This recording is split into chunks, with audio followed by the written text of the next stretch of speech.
Hola, ¿cómo están amigos? Bienvenidos a Sin Censura desde La Floresta, Uruguay, y les da la bienvenida a Gerardo Laurito. Hoy nos trae un pequeño tema, Antel, y cómo gastar 100 millones de dólares en 2 meses del dinero de nuestros contribuyentes. Sí, vamos batiendo récords, vamos batiendo récords. Resulta que este gobierno se acaba de enterar y se hizo público en el Parlamento de que un poquitito de tiempo antes de que se hiciera el traspaso del poder del gobierno anterior a este, entre el mes de octubre y diciembre, Antel realizó pagos por más de 100 millones de dólares, entre los cuales 2.587 fueron observados por el Tribunal de Cuentas y se les dijo que era inconstitucional.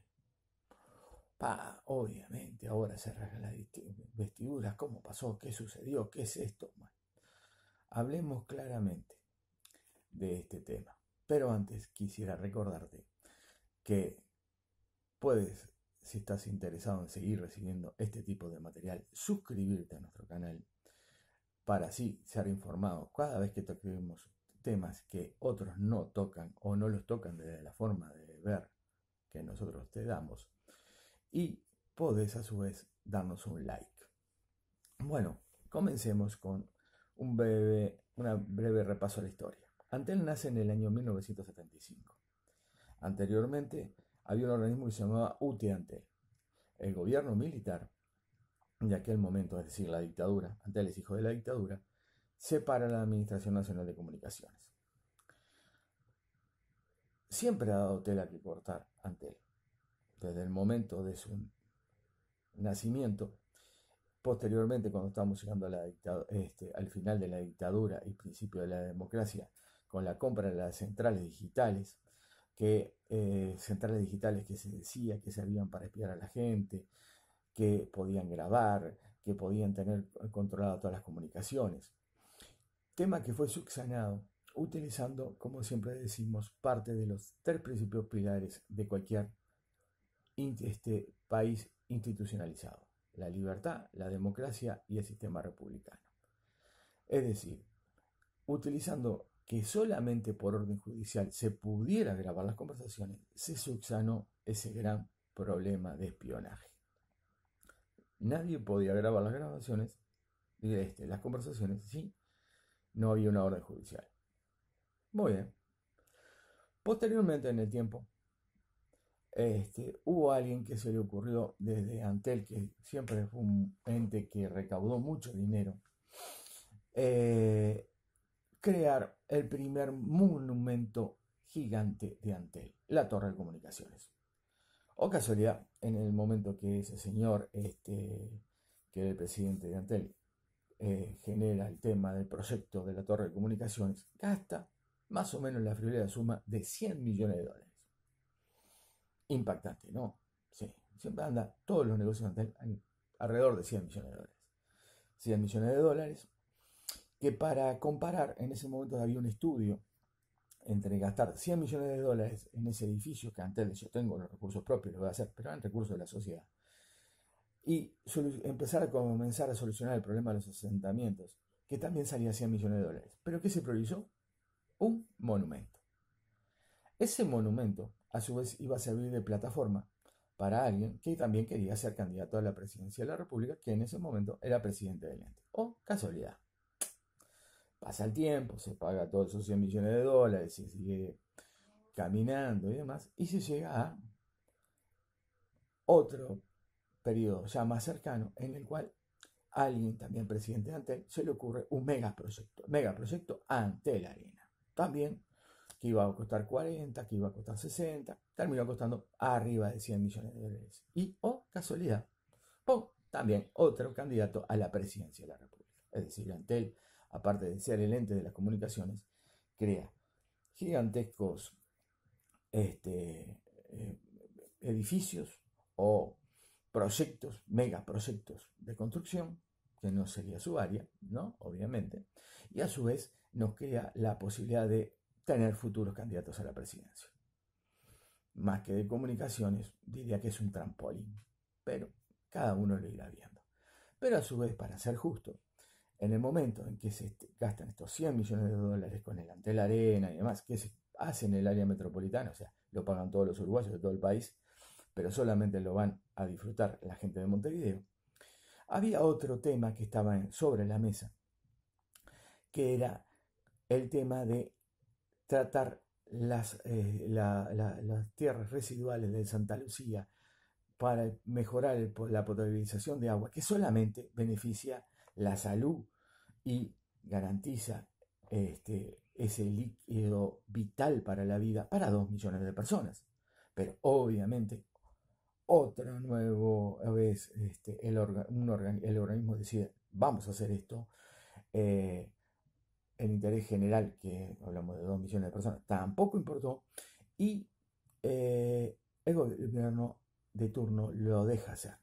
Es decir, hacemos una Antel Arena o garantizamos el agua, que todos sabemos que es necesaria, y usamos esos recursos para ese lado. No, antes que lo gaste acá, no que lo pase a renta general y si se gaste, pues se le envía a OCE para garantizar la salud. No, lo gastamos ahí y ya está. Y otra campaña electoral. Perfecto. Pero sigamos. Antel a su vez es una empresa que tiene una estructura por lo menos de locos, por así compararlo. Yo recuerdo, porque fui funcionario, en la época del 96 hasta la época del 96, que Antel tenía unos 6.500 funcionarios y ya estaba la telefonía celular, había comenzado toda la parte de Antel Data y había unos 60 cargos jerárquicos gerenciales. Un gerente general y un subgerente general. Hoy, con 7.400 y pico de funcionarios, Antel tiene 247 gerentes. Complicado, ¿no? No hay organigrama que resista. Un gerente cada un promedio de 29 funcionarios. Es de locos. Y unos 700 profesionales.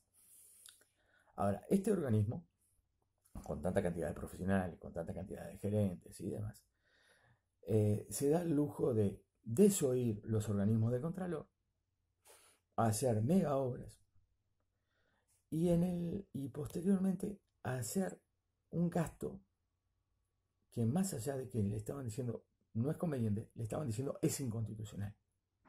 Bueno, resumiendo, señores, usemos la libertad, usemos la democracia y el sistema republicano. Démosles la garantía de todos los ordenadores de gastos. Antel tiene 3 gerentes generales, 7 subgerentes generales, después tiene gerentes de división, gerentes de área, gerentes de sector, y todos aquellos que intervinieron en todo este pequeño gasto de dinero, si no tienen las justificaciones o cuando el Tribunal de Cuentas le dijo que eran inconstitucionales, como son los ordenadores de gasto, o sea, la jerarquía son los ordenadores de gasto, deben ser separados del cargo con la debida garantía para hacerles un sumario.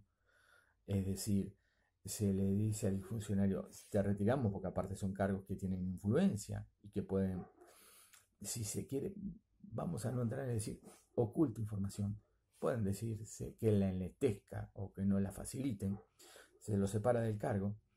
Creo que por la cifra y por el poco tiempo y la jerarquía y la preparación que tiene esta gente, que saben perfectamente que un ordenador de gasto, si se lo observan, tiene que reiterarlo y dar un informe que garantice que es necesario, que es urgente, que eso es esencial. Y si no existe nada de esto, sabe que está haciendo algo mal y que esto tiene consecuencias. ¿Las consecuencias cuáles son? Aplicar la ley, aplicar el reglamento de funcionario público. Y si sobrepasa el perjuicio, lo que podría considerarse un error en la administración pública y es un delito, debe ir a la justicia. Entonces, dando el debido proceso y las debidas garantías, estos funcionarios, desde los gerentes generales que hayan intervenido, subgerentes generales, gerentes de división, gerentes de área y gerentes de sector y profesionales que hayan avalado con sus informes o su omisión de informes, deben ser separados inmediatamente del cargo. No hablo para más abajo porque todos los de más abajo no tienen el poder de decisión. Son parte de la estructura administrativa, pero aparte de todo, lo más importante que vuelvo a reiterar, ordenadores de gasto. El que dice que se gasta la plata, el que dice se va a pagar. Entonces, esta gente debe ser separada del cargo. Por la importancia de los lugares que ocupan, inmediatamente. A su vez, para dar un ejemplo claro y que estas cosas no vuelvan a suceder, no con medio sueldo. La ley les permite que sea sin sueldo. Y en base a cómo vaya avanzando la investigación y se detecte cuáles fueron las empresas que recibieron esos pagos, ver de que esas empresas, como primera medida, mientras se aclara este tema, que es un poco turbio, por lo menos por decirlo así, sean separados y sean suspendidos del padrón de proveedores del Estado, porque no pueden seguir recibiendo dinero del Estado si no tenemos claro cómo actuaron o si fueron beneficiados de forma ilegal. Esto es muy concreto, es muy claro. En caso de que cuando se va realizando la investigación o el resultado de la investigación se vea que en esto no hubo negligencia, no hubo solamente obediencia debida a los directores de turno, porque mire que muchos de los funcionarios de carrera que están en esos cargos, lo que buscan es que no haya olas para mantener sus buenos sueldos, su comodidad, y entonces si lo mandás y decís, sí, lo hacemos y ya está, no cumplen con su verdadera función. Entonces, a nosotros que somos los que pagamos, los dueños de esas empresas, no nos sirven.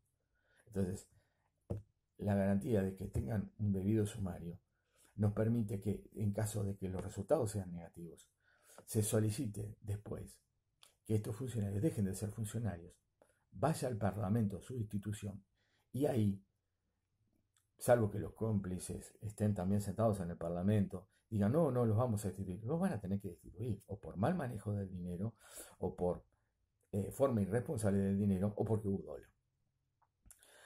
Es así de claro, así de cortita la historia, y así como debería actuar un gobierno serio, como dice este gobierno que es, y como dice este directorio que tiene que actuar. Y que actúe entonces, y nos garantice, capaz que no nos devuelven la plata, pero por lo menos que no siga y que el ejemplo cunda. Si mal manejas el dinero, podés perder el trabajo. Pero a su vez, cuando hay un tema de estos, hay un beneficio a un privado. Vamos por el privado también. No podemos quedar cortitos. No solamente se lo suspende del registro, cuando se ve que hay algo que no cierra, notificar al Ministerio de Economía para que el organismo que hace los contralores de tributos y que es la DGI, que no solamente tiene que perseguir al pequeño comerciante, al comercio golondrina, también que tiene gente preparada, haga una inspección a esas empresas y vea cómo fueron los movimientos, si hubieron sobrecostos, cómo fue esos temas, y a su vez, si empieza a notar cosas raras, ya solicitar a un juez el levantamiento del secreto bancario. ¿Por qué digo todo esto simultáneo? Para que no se dilate en el tiempo, para que las cosas sean rápidas. Y que cuando Antelsi encuentra de que hubo dolo, o sea, que no solamente tiene que destituir a los tipos porque trabajaron mal, sino que hubo dolo, bueno, envíe la denuncia y ya el juez, por otro lado, tenga, desde el otro organismo del Estado que también pagamos nosotros, ya tenga la información y cruce rápidamente y actúe. No pueden volarse 100 millones de dólares en 2 meses y no haber consecuencias. Creo yo, ¿no? La estamos pasando mal todos. Por eso vuelvo a recordarte, si te interesa que estos temas se hablen, suscríbete. Suscríbete y está al tanto. Así podés ejercer tu libertad, tu defensa de la democracia y tu defensa del sistema republicano. Acá le tenemos el ejemplo claro. Tiene que actuar el Poder Ejecutivo, tiene que actuar la justicia y tiene que actuar el Parlamento para defender nuestros derechos.